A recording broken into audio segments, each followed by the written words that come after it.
ሰላም የተወደዳችሁ የሚዲያችን ተከታታዮች እንደምን ሰነበታችሁ። በዛሬው የታሪክ አምድ ዝግጅታችን ጠላታቸውን አቅፈውና ተንከባክበው በመሸኘት የተካኑት አጼ ምኒልክ ከጎጃሙ ንጉስ ተክለ ሃይማኖት ጋር ጦርነት በገጠሙ ጊዜ ያደረጉትን አስገራሚ ተግባር ይዤላችሁ መጥቻለሁ። እስከ ዝግጅቱ ፍጻሜ ድረስ አብራችሁን ቆዩ።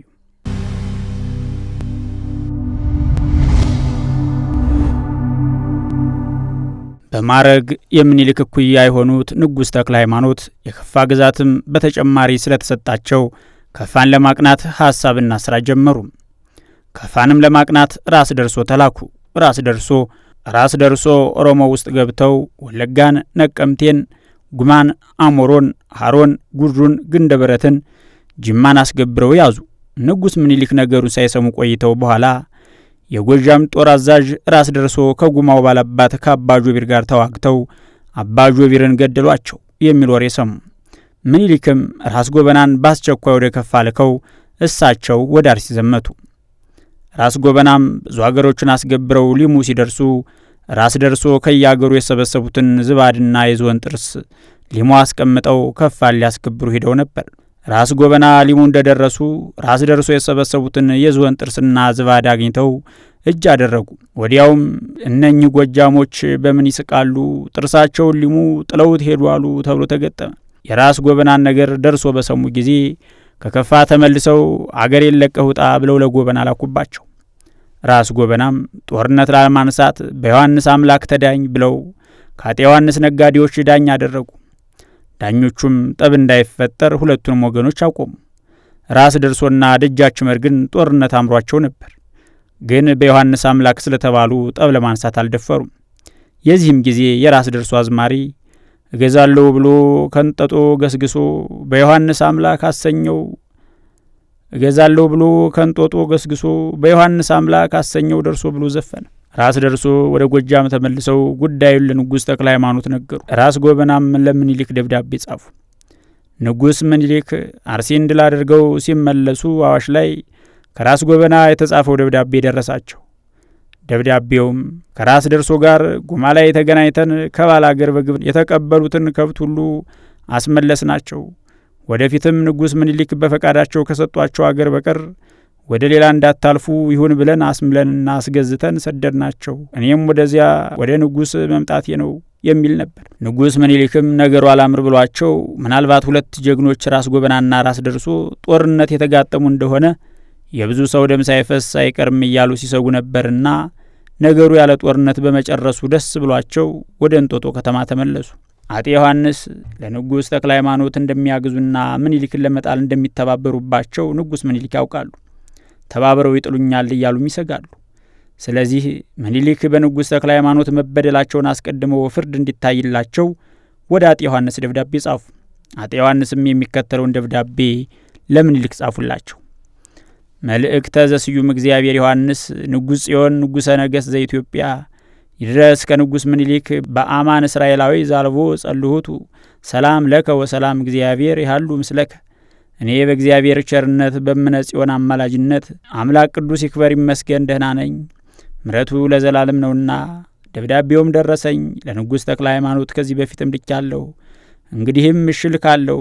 ደግሞም ለየራሳችን አንዳንድ ሰው አለመስደዴም ወደ ሸዋ የሄደው ለሸዋ ወደ ጎጃም የሄደውም ለጎጃም ያደላልና ነገሩ አያምርም ብዬ ነው። ነገር ግን አንድ ጳጳስ 3 ኤጲስቆጶሳት 4 ሆነው ሲመጡ በኢትዮጵያ ተደርጎ የማያውቅ አዲስ ነገር ሲደረግ የረከሰ በሚቀደስበት የተጣላ በሚታረቅበት ጊዜ እናንተ ትጣላላችሁ። እኔም ለሰራዊቱ ስንቅ አሲዝ ብዬ ነው እንጂ ምን አደርጋለሁ? ይሄው መጣሁ፣ ተነስቻለሁ። ሲሆን ወይ ከዋድላ ወይ ከበጌ ምድር ላይ ከኔ ስንገናኝ አለያያቸዋለሁ። አትቸኩሉ፣ እስከመጣ ድረስ ቆዩ። የቸኮላችሁ እንደሆነ ግን ካለሁበት ድረስ እየራሳችሁ የሚያለያይ አንዳንድ ሰው ስደዱ። የሚመጣ ሰው ግን በጥንተ ውሎ ተጋጥሞ የሚለያይ ነው። ምኒልክ ይህ ደብዳቤ እንደደረሳቸው ለአጤ ዮሐንስ መልስ ጽፈዋል። አጼ ዮሐንስ ደብዳቤ የጻፉት ለምኒልክ ብቻ አይደለም።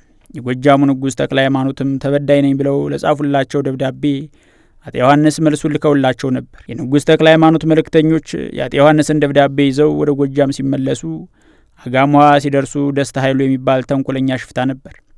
ከሞጣ ነጋዴ ገንዘብ እየቀማ ስለለመደ መልእክተኞቹን ከመንገድ ይዞ አስሮ የአጤ ዮሐንስን ደብዳቤ ቀምቶ ቀዶ ጣለው። ንጉሥ ተክለ ሃይማኖትም የደስታ ኃይሉን ተንኮል ሳያውቁ የአጤ ዮሐንስን መልስ ሲጠብቁ ከረሙ።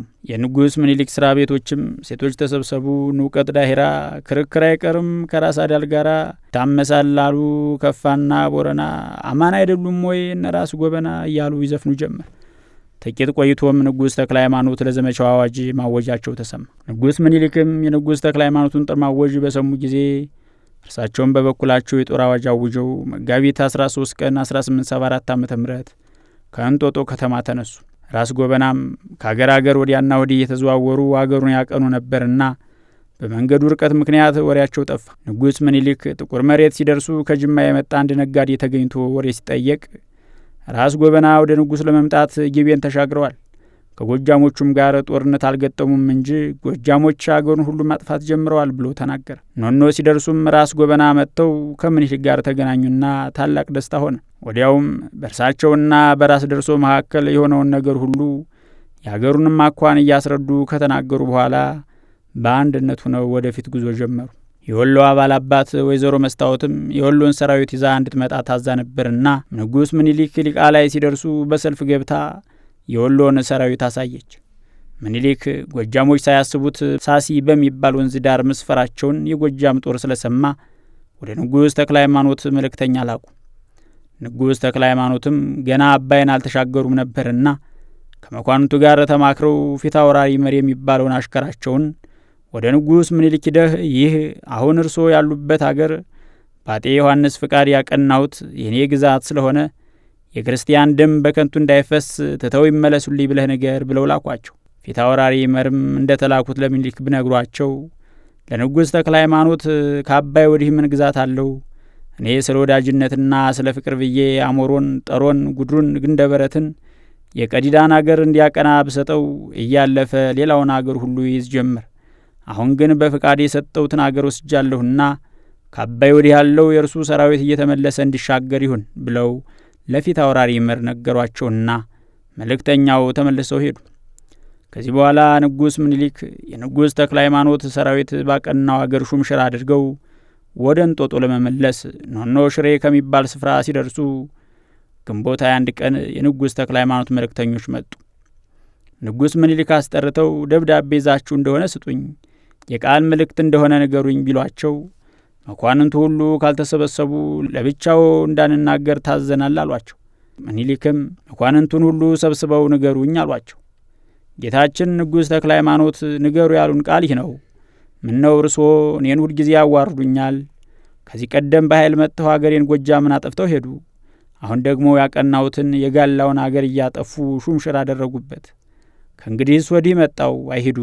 ከጉድሩና ከሃሮ ከጅማና ከጨልያ በወደዱት አገር የጠራ ሜዳ ይዘው ይቆዩኝ። ይህንንም ቃል በደብዳቤ ያለመላኬ ደብዳቤውን ብቻውን አይተው ቀደው ጥለው ሰምተው እንዳልሰማ ሁነው ሸሽተው ይሄዳሉ። በቃል የሆነ እንደሆነ ግን ይህን ሰምተው ሲሸሹ አሽከሮቹ ይታዘቡታልና በቃል መላኬ ስለዚህ ነው ብለዋል ብለው ተናገሩ።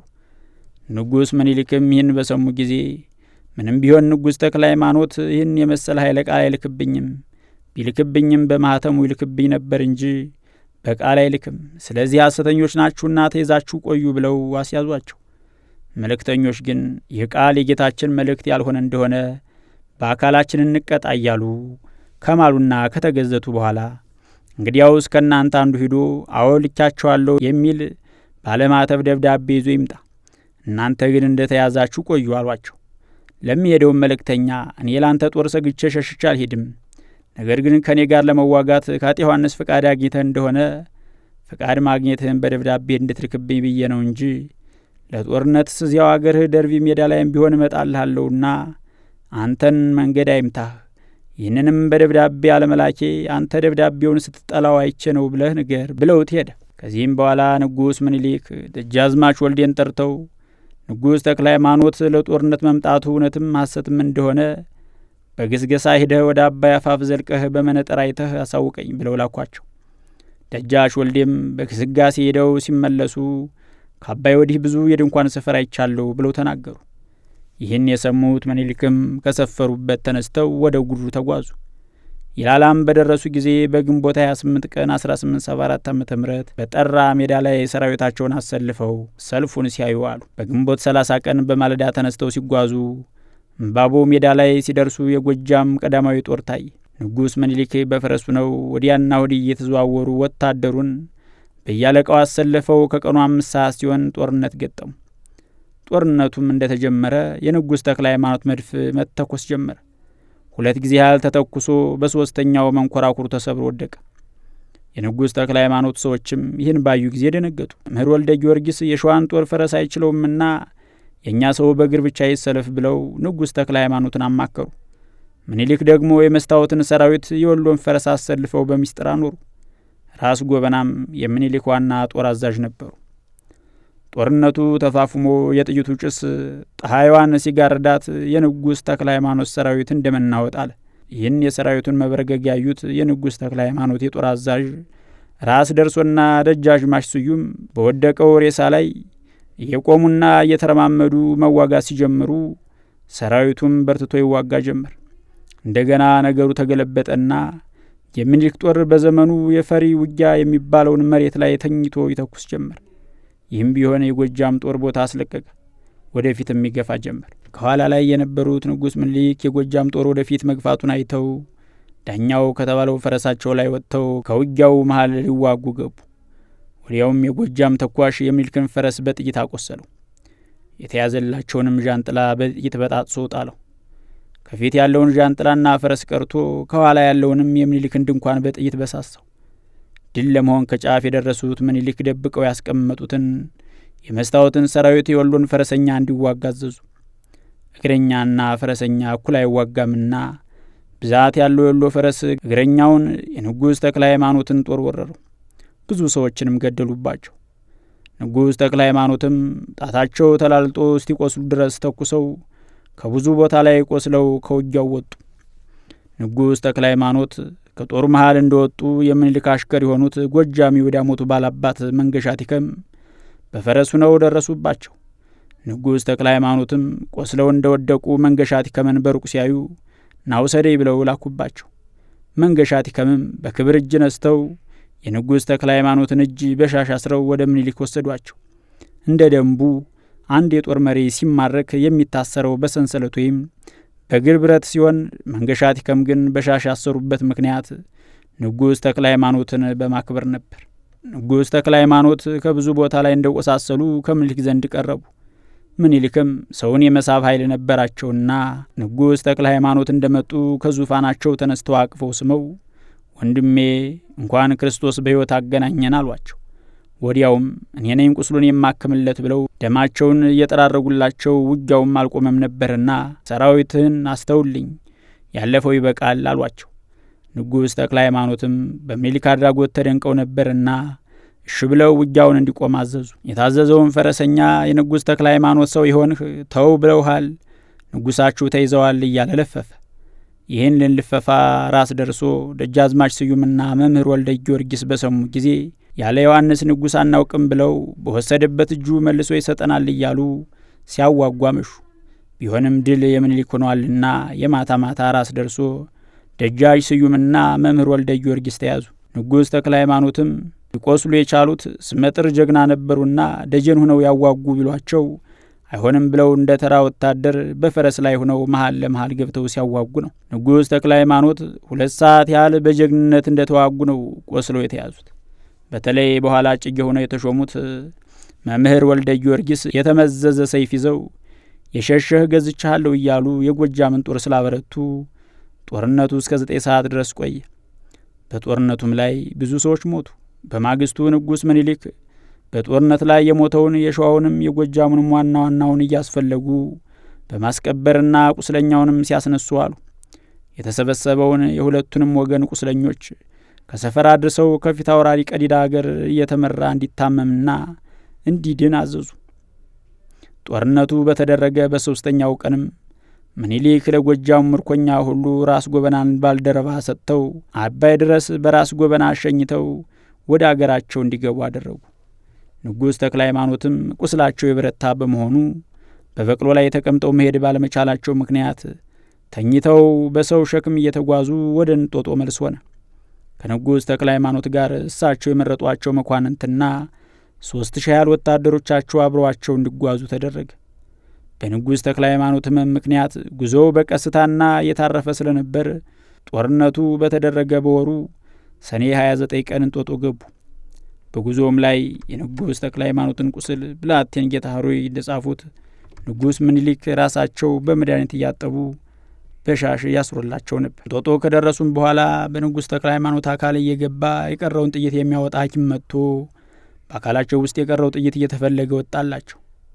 ንጉሥ ተክለ ሃይማኖት ካረፉበት ቤት ምኒልክ በቀን 2-3 ጊዜ እየተመላለሱ በመጠየቅና ስለ ምግባቸው ይዞታ እያዩና አብረውም እየበሉ ንጉሥ ተክለ ሃይማኖትን በታላቅ ጥንቃቄ አዳኗቸው። አንድ ቀን ራስ ደርሶ ደጃች ስዩምና ሌሎችም የጎጃም መኳንንት ባሉበት በንጉሥ ተክለ ሃይማኖት ማረፊያ ቤት ግብር ተበልቶ ጠጅ የተጠጣ ሲጫወቱ ምኒልክ የእንባቦን ጦርነት ሁኔታ አነስተው ጎጃሞች በርትተው በመዋጋታቸው ካመሰገኑ በኋላ እንዲያው ለመሆኑ እኔን ብትማርከኝ ኖሮ እንዴት ታደርጉኝ ነበር ብለው ጠየቁ። የጎጃም መኳንንቶችም ቆራርጠን ላሞራ ነበር የምናበላው አሏቸው። ምኒልክም ከእናንተ ጭካኔ ከኔ ርኅራኄ የቱ ይሻላል ታዲያ ቢሏቸው ሲዋጉ ጭካኔ ድል ሲያደርጉ ርኅራኄ የሚገባ ነው ብለው መለሱላቸው። ምኒልክም በዚህ እውነተኛ መልስ ተደስተው ከእንግዲህ ወዲህ የጎጃም እስረኛ የለኝም፣ ቤቴ ቤቱ ነው፣ አገሬም አገሩ ነው ብለው አዋጅ አስነገሩላቸው። ምኒልክም ለምርኮኛው መኳንንት ሁሉ ለየራሱ የሚኖርበት ቤት ሰጡት። ምግብና መጠጡም ከምኒልክ ቤተ መንግሥት እንዲላክ አዘዙለት። ንጉሥ ተክለ ሃይማኖትንም ማለፊያ ሆኖ በተዘጋጀ ቤት አስቀምጠው የንጉሥነታቸው ክብር ሳይጎድልባቸው ቁስላቸው በሚገባ እስቲድን እንዲኖሩ አደረጉ። ለሚፈልጉት ነገር ሁሉ የሚያስፈጽምላቸውም ሻለቃ ተክሌን ባልደረባ ሰጧቸው። የሁለቱ ንጉሶች ውጊያ ቀላል አልነበርም። አለቃ ጽሜ እንደጻፉት ከምኒልክ ሰራዊት 913 ሰዎች ሲሞቱ 1648 ሰዎች ቆስለዋል። ከንጉሥ ተክለ ሃይማኖት ሰራዊት ደግሞ ግማሹ ያህል አልቋል። ይህ ሁሉ ሰው ያለቀው በ3 ሰዓት የጦርነት ጊዜ ውስጥ ነው።